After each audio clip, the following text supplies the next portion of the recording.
पुण्यातून एक अत्यंत धक्कादायक बातमी सध्या समोर येते। पुण्यामध्ये चक्क पोलीस उपायुक्त यांच्यावरच दबाव टाकण्याचा प्रयत्न एका तोतयाने केलेला आहे। मी उपमुख्यमंत्री एकनाथ शिंदे यांचा ओएसडी आहे आणि तुम्ही एका विशिष्ट प्रकरणामध्ये चौकशी जी आहे ती योग्य पद्धतीने केला नाही असा दबाव टाकण्याचा प्रयत्न एका तोतयाने केला। या व्यक्तीचं नाव आहे प्रद्युम्न श्रीहरी पाटील। या 42 वर्षीय व्यक्तीने परिमंडल 1 चे जे पोलीस उपायुक्त आहे कृषिकेश रावले यांच्यावरती दबाव टाकण्याचा प्रयत्न केला।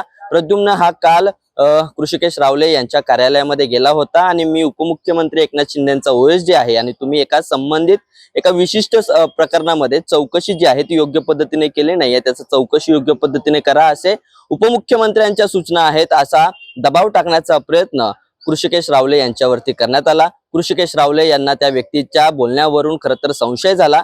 त्यांनी या सगळ्या संदर्भामध्ये प्रसंगावधान दाखवत जे आहे ते मंत्रालयामध्ये एका वरिष्ठ अधिकाऱ्यांना फोन लावून संबंधित व्यक्ती जी आहे ती खरंच उपमुख्यमंत्री एकनाथ शिंदेंची ओएसडी आहे का याची चौकशी केल्या असता एक धक्कादायक प्रकार समोर आला। तो म्हणजे की हा व्यक्ती जो आहे तो याच्याकडे कुठलंही ओएसडी पद नाहीये, हा नुसता दबाव टाकण्याचा प्रयत्न करतोय हे लक्षात येताच कृषिकेश रावले यांनी त्या व्यक्तीला ताब्यात घेतलं। त्याच्यावरती कलम 204 च्या अंतर्गत कारवाई जी आहे ती देखील करण्यात आलेली आहे आणि त्या व्यक्तीला त्या तोतयाला बेड्या देखील ठोकण्यात आलेला आहे। या संपूर्ण प्रकरणामुळे पुण्यामध्ये एकच खळबळ जी आहे ती उडवलेली आहे, कारण चक्क पोलीस उपायुक्त कृषिकेश रावले यांनाच फसवण्याचा अर्थात त्यांच्यावरती दबाव टाकण्याचा प्रयत्न अशा पद्धतीने करण्यात आलेला आहे। मागील काळात देखील अशाच पद्धतीचा एक प्रकार जो आहे तो पुण्यामध्ये घडलेला होता।